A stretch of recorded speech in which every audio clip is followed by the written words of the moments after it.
صحابی نے آ کر رسول اللہ صلی اللہ علیہ وسلم سے سوال کیا من احق بحسن الصحابتی، میرے حسن سلوکی کا سب سے زیادہ حقدار کون ہے؟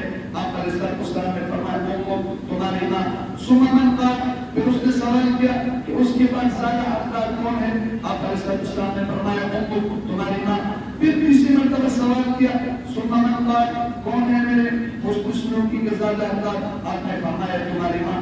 تین مرتبہ کہنے کے بعد ثم من قال، پھر اس نے کہا پھر کون ہے؟ ثم من ذا، پھر کون ہے؟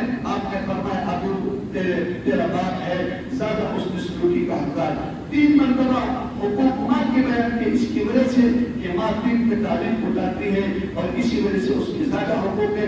پھر آپ صحابی نے فرمایا ثم من ذا، پھر کون ہے؟ آپ نے پھر فرمایا ثم ادناک فادناک. پھر درجے پر درجہ جو رشتہ دار ہے وہ